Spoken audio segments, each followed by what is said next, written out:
लोकसभा को लेकर चुनावी रण बिछाने की तैयारी शुरू हो चुकी है।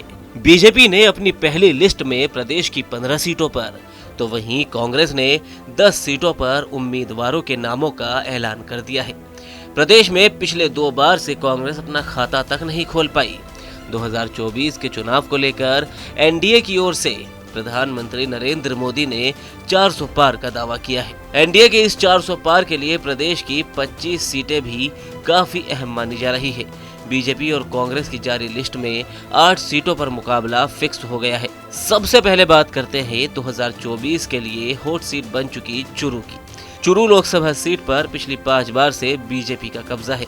पिछली 2 बार से यहाँ राहुल कसवा, तो वहीं उससे पहले 3 बार लगातार राहुल कसवा के पिता राम सिंह कसवा यहां से चुनाव जीतकर संसद पहुंचते रहे हैं। मगर इस बार बीजेपी ने राहुल कसवा की जगह चुरू से देवेंद्र झाझड़िया को मैदान में उतारा है, जिसके बाद वर्तमान सांसद राहुल कसवा ने न केवल सांसदी बल्कि बीजेपी की प्राथमिक सदस्यता से भी इस्तीफा देते हुए कांग्रेस का दामन थाम लिया। कांग्रेस ने अपनी जारी की हुई दूसरी लिस्ट में ही राहुल कसवा को चुरू से उम्मीदवार बना लिया, जिससे इस सीट पर मुकाबला राहुल कसवा वर्सेस देवेंद्र झाझड़िया का हो गया है। मुकाबले की दूसरी सीट है बीकानेर, जहां से वर्तमान सांसद है अर्जुन राम मेघवाल, जो कि केंद्र सरकार में मंत्री भी है। कांग्रेस ने इस बार अर्जुन राम मेघवाल के खिलाफ मैदान में उतारा है गोविंद राम मेघवाल को। गोविंद राम मेघवाल गहलोत सरकार में मंत्री थे।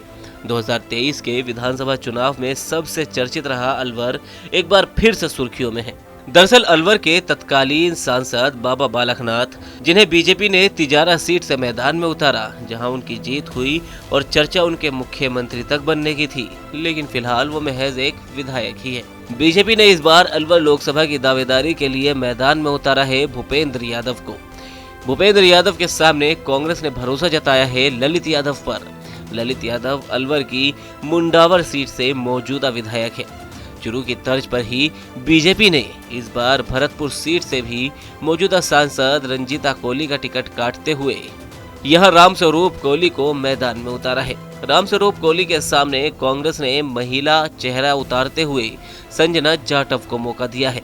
बीकानेर की तरह ही जोधपुर में भी बीजेपी ने अपने मंत्री को फिर से मौका देते हुए मैदान में उतारा। जोधपुर से पिछली 2 बार से चुनाव जीत रहे केंद्रीय मंत्री गजेंद्र सिंह शेखावत तीसरी बार हैट्रिक लगाने का प्रयास कर रहे हैं। वहीं शेखावत की इस हैट्रिक को रोकने के लिए कांग्रेस ने इस बार मैदान में उतारा है करण सिंह उच्चियाड़ा को। 2019 में गजेंद्र सिंह के सामने कांग्रेस ने मौका दिया था प्रदेश के तत्कालीन मुख्यमंत्री अशोक गहलोत के बेटे वैभव गहलोत को, जहां वैभव गहलोत को करारी हार का सामना करना पड़ा था।